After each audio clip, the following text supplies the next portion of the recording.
Good morning friends. Today we will see the next part of our differential geometry. That is, in the first lecture we have studied tangent vector. So what is a tangent vector? We have studied that a tangent vector consists of 2 points. First is a point of application P and a second is a vector part, that is a vector V. And it is denoted by a V to the suffix P, where P denotes the initial point and V is a vector part. Don't confuse this with our tangents in our geometry. This is simply a tangent vector with some point of application P and a vector part. And after that we have seen what are the natural coordinates. That is, x is a function from E3 space to R. That means x is a real valued function defined on a E3 space. Similarly, y and z, all these are a real valued function. Why we call this as a real valued function? Because suppose we have this 3D space. So suppose this is your x-axis, y-axis and z-axis. If I want to plot any point P with say coordinates P1, P2 and P3, so how I am going to denote this P1, P2, P3? We will denote this P1, P2, P3 with the help of, say, suppose as P is any point in E3 space. So what will be x of P? That means x coordinate of P will be a P1, y coordinate of P will be a P2 and z coordinate of P will be a P3, right?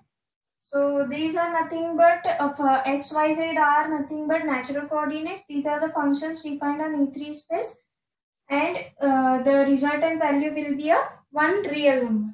So completely those P1, P2, P3 are nothing but the real numbers. Okay. So in the last lecture I have told you that how to find out vector addition. Suppose we have two vectors, say VP and WP, with the same point of application. So how we are going to find out? Suppose here is a vector VP and this is another vector, say WP.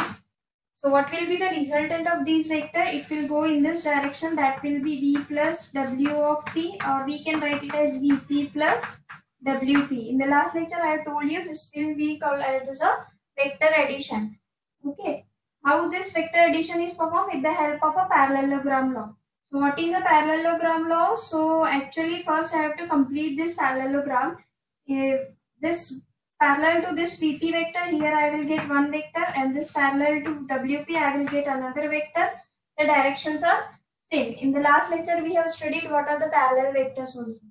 So now if I want to find out a resultant of VP and WP, so now I have drawn here V with some another point. So this actually the parallelogram law tells us that the resultant of these two vectors should be start from the starting point of first vector to the end point of second vector. So this will be V plus WP, and here I will get V minus WP.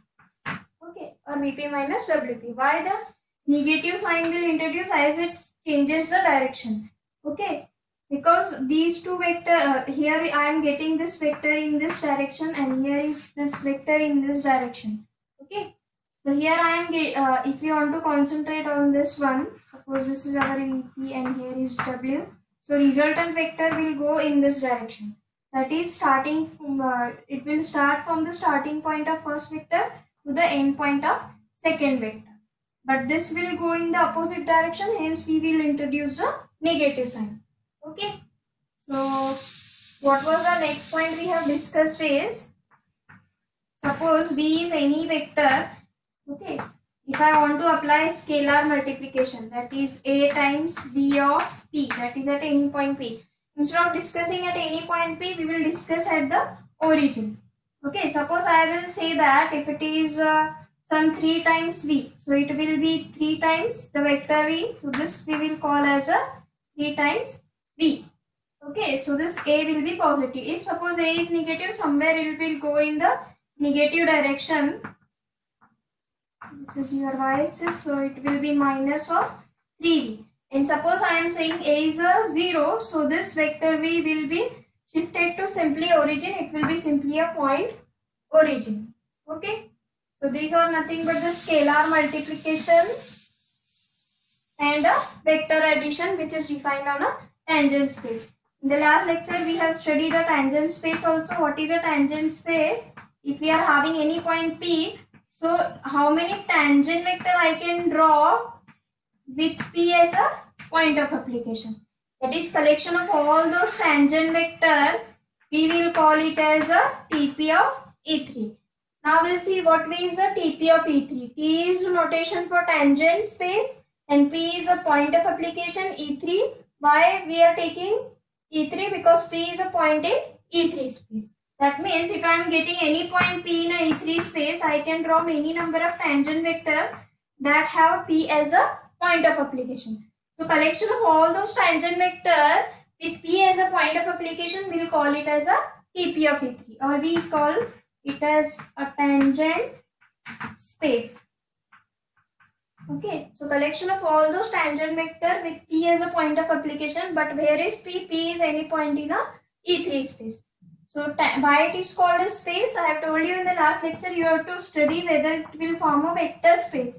With the vector addition is V plus W of P, that is point of application is same, and A times V of P. What is the resultant? Vp plus Wp. This is a vector addition and this is a scalar multiplication. A is any scalar. Now we have to see whether with the help of these two operations which is defined on a tangent space, whether it will form a vector space or not. I hope you have done the homework. Now let us go for the next part, that is a vector field. Okay, so what is a vector field? Initially we know what tangent vector. What is a tangent vector? It will have some point of application P and a vector part. Okay, now let us go for the next one, that is a vector field. Simply vector field we can say it is a function from E3 to union TP of E3. Okay, where P is any point in a E3 space. Okay. So what will be a vector field? It is simply a collection of all the tangent vector once at every point P of a E3 space. Okay. How you are going to define a vector field is simply it will assign to every point P of E3 a one tangent vector. Okay. So collection of all those, that means suppose I am having E3 space. Because all our discussion is on E3 space. So our domain is restricted to E3 space. So if I am taking any point P on a E3 space, so what I can do is I can draw one tangent with P as a point of application. So if I am having a many number of points, so how many points are there in E3 space? We don't know. So if we are having any point in a E3 space, so collection, if I am going to have, say, here is some point. So at every point I can find out one tangent vector. So collection of all those tangent vector we will call as a vector field. Collection of all the tangent vector once at every point P of a E3 space is called a vector field. So as here direction is not specified. Suppose I am taking any point here. So I can have a direction like this. Suppose I have taken one vector here. Here is a direction. Suppose I have taken here. So the direction is not specified. Simply we are having any point P in a E3 space. So for every point P in E3 space, we are going to find one a tangent vector. So collection of all those tangent vector once at every point P of a E3 space is called a vector field. Okay. So this will be a function from E3 to union TP of E3. What is a TP of E3? Is nothing but a tangent space. For suppose P is any point in E3 space. For every different point, for every point P in E3 space, we will get one tangent vector. Or instead of that, we can find out a many tangent vector at every point P of E3 space. Okay. Suppose to one of the student, I told you this is a point in E3 space and draw a tangent vector with P as a point of application. I have not given you a direction. Suppose I have given you a direction, every student will have a same vector. Suppose I have given you only a point P. So what will be? Suppose I have given you only point P. Suppose one of the, say student 1 will give you, suppose this is a direction, another student will give this direction.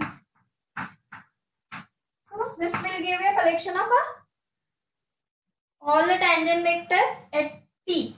So this will form a tangent space, and as a point P is varying, so for every point P in E3 space I will get a one tangent space. Or instead of saying like that, we will have only one tangent vector at every point of E3 space. And collection of all those tangent vector at every point P of E3 space will give you a vector field. Okay, so simply vector field is a collection of all the tangent vector once at every point P of a E3 space. We know that there are so uncountable number of points in a E3 space, and for every point P of E3 space I can find a many number of vectors. Okay, tangent vector. In collection of all those tangent vector, we will call this as a vector field. Okay. Now let us go back to our linear algebra. That is, suppose I want to write down the point, say 1, 2, 3. So this is a point in a R3 space. Now imagine that we are in a R3 over R, that is we know that R3 over R is a vector space. What are the basis element for R3 over R is 1, 0, 0, 0, 1, 0, 0, 0, 1. So this is a basis vector. Now if I want to write down this vector 1, 2, 3 in the linear combination of these vectors, what I will do is simply 1, 2, 3 is nothing but 1 times the first vector, that is 1, 0, 0, plus 2 times 0, 1, 0, plus 3 times 0, 0, 1. Right? So this 1, 2, 3, any vector from R3 space can be written in the linear combination of all those basis elements. Right? Why it is called basis? You know already that these are linearly independent as well as it spans. Okay. Spanning means what? If we are going to take any vector from R3 space, this any vector from R3 space can be written as a linear combination of those basis elements. That means if suppose I am taking any arbitrary vector, say x, y, z, I can write this x, y, z as a linear combination of x 1, 0, 0 plus y 0, 1, 0 plus z times 0, 0, 1. Right? So simply we are discussing about a R3 over R. Now let us go for our E3 space. So E3 is nothing but our R3 space, Euclidean space. So firstly I will tell you that suppose I have any vector, say V, with say coordinates are say V1, V2 and V3. Okay. Any vector V with say coordinates V1, V2, V3. Now I have to write down any vector V as a linear combination of natural frame fields.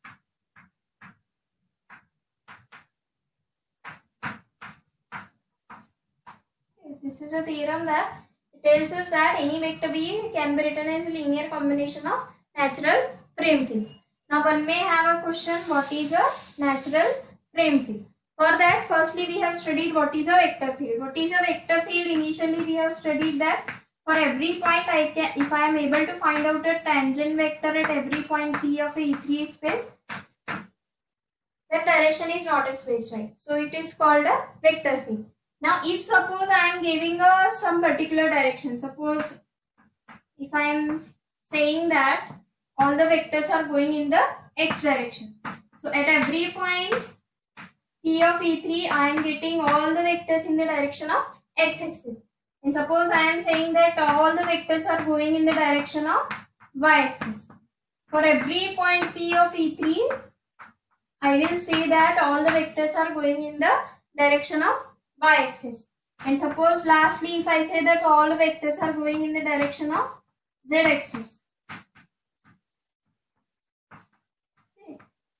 So if all the vectors are going in the x direction, we will call it as u1. If all the vectors are going in the direction y-axis, so it is called u2. And if all the vectors are going in the direction of z-axis, so it is a u3. Okay. So these are nothing but the natural frame field. Why we call this as a natural frame field? Because we know the direction is specified. What are the direction? First, in the first case, for the u1 vector field, all the direction vectors are going in the x direction. For u2 vector, we will call this u2 as a vector field. Initially, we have seen that this capital V will denote a collection of all the tangent vector at every point P of a E3 space. So this is called a vector field. Now we will denote this vector field as capital U1. That is all the vectors which are going in the x direction. U2 means all the vectors which are going in the y direction. And U3 means what? All the vectors which are going in the z direction. So U1, U2, U3 is also a collection of tangent vectors, but they are having some specified direction, and hence we call these as a natural frame fields. Here direction is specified, but for any vector field, if I am writing for any vector field, here directions is not specified. If direction is not specified, then it is in general vector field capital V. If a direction is specified, suppose it is in x, y or z direction, then we call it as a natural frame fields. Okay. Now we are discussing all this about our origin is a 0, 0, 0, that is our 3D space. Okay. Now,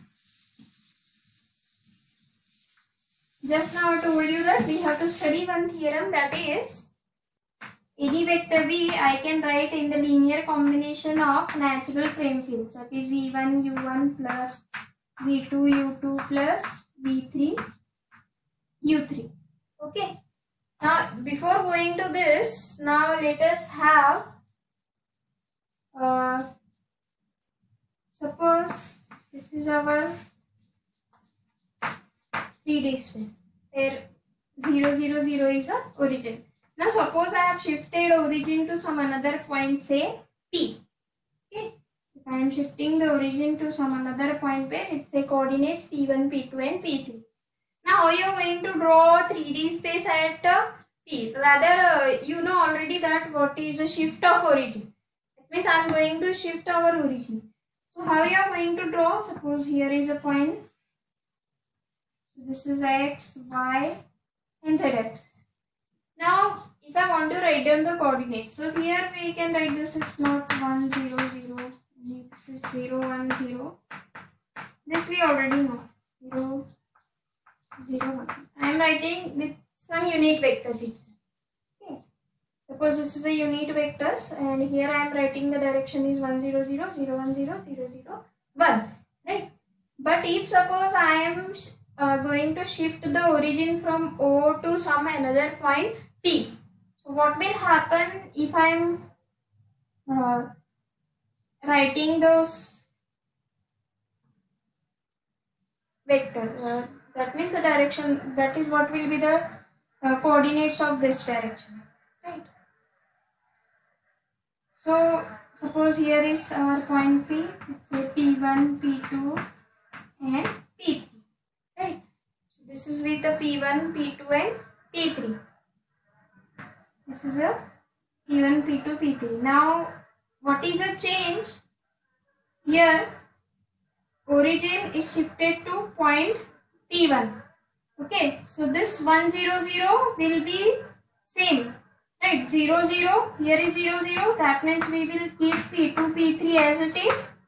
So where is a change? Here there is 1 plus P1. Right. That means we have shifted our origin O to some another point P. Now if I want to write down the direction coordinates of this point, that is here also I am writing for a unit vector. This is also unit vector, this is also unit vector, this is also unit vector. So simply if I want to write down the vector direction or the point coordinates of this point, so this will be 1 plus P1. So here what we will write down is, as this is 0, 0, 1, 0, 1, 0. So here it is 0, 0. So instead of writing 0, 0, we will write down here it is P1 and this is the last coordinate, that is P3. So where is the change? This is 1 plus P2. And here if I want to write down, here is 0, 0. That means your first two coordinates P1, P2 are as it is, and the third coordinate will be changed, that is 1 plus P3. Right? So if I want to write down, so writing here, I can write here it is 1, say P1, this is P2 and 1 plus P3. Okay. So if you are having origin as a 0, 0, 0, if I am shifting this origin to some another point P1 with say coordinates P1, P2, P3, so collection of these vector, that is this will form again a 3D space but at a point P. Okay, and this will be a change. Instead of 1, 0, 0, we will write 1 plus P1, P2, P3 and corresponding changes. Okay.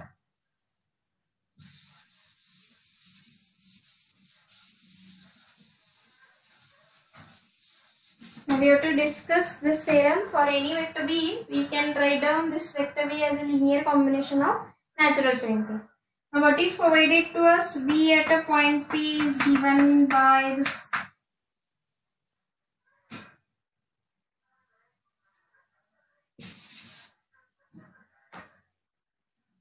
So say P1, V1, V2 and V3. These are at a point P. V1 at P, V2 at P, V3 at P.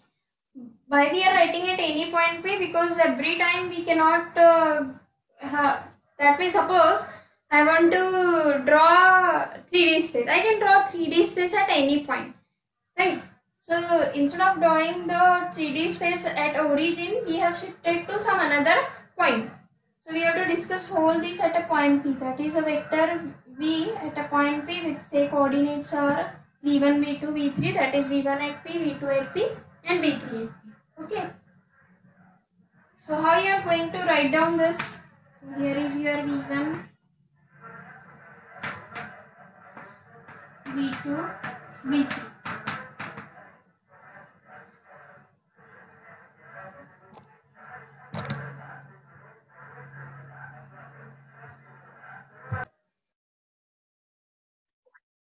Okay. Now how I will write down this V at a point P? This will write down as, I can write this as V1P 0, 0 plus secondly 0 V2P, V2 at a point P. And the third one 0, 0 V3 at a point. Okay. Now what we have to do, we have to say that this any vector V can be written as in the linear combination of U1, U2 and U3. What are U1, U2, U3? These are the vector field, or rather we can call it as a natural frame field. Okay. So now just if I am taking this V1P outside, what will be the resultant? This V of P is equals to, if I say V1P, so what I remains with 1, 0, 0 at a point P, right? Plus V2P if I am taking outside, so what I remains with 0, 1, 0 at a point P, plus V3 0, 0, 1 at a point P, right? Okay. Simply we have taken outside V1P, V2P, V3 and the resultant is like this. Okay.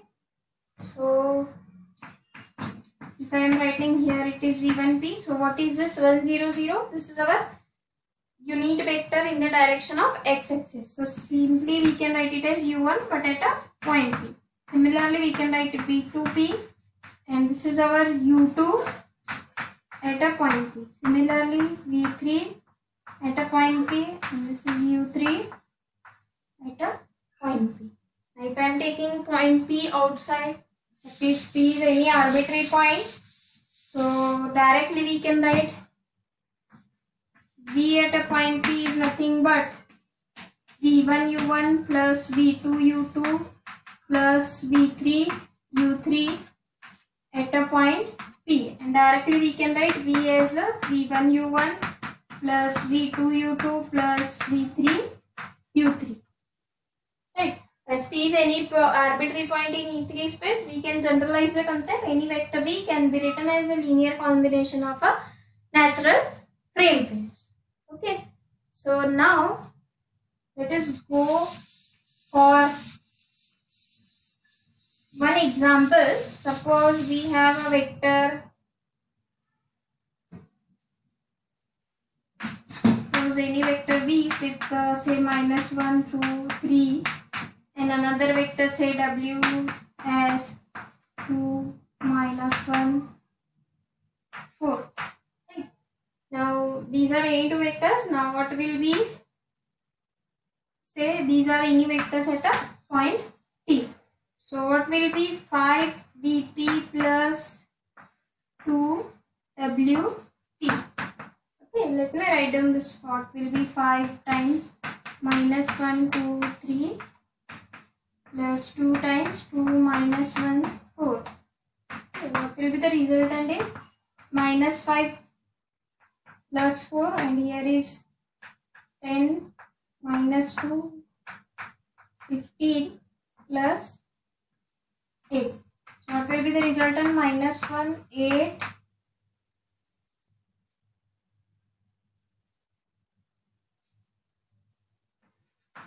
and 23. Okay. So we have written the vector 5Vp plus 2Wp. Okay. Now if I want to write down this vector V in the linear combination of U1, U2, U3. How we will write down this as a linear combination of U1, U2 and U3. So this is a -1, 8, 23 at a point P. Now if suppose this will be a vector in R3 space, what you will do? Simply you will write down this as -1, 1, 0, 0. Right. Second one will be plus 8 times 0, 1, 0. Plus third one is 23 times 0, 0, 1. But we have to specify this at a point P. Hence, we will write down this as -1, 1, 0, 0 at a point P. So, this will be -1 U1P plus 8 times U2P plus 23 times U3P. So here we can write down any vector given as a linear, any given vector in the linear combination of a U1, U2 and U3.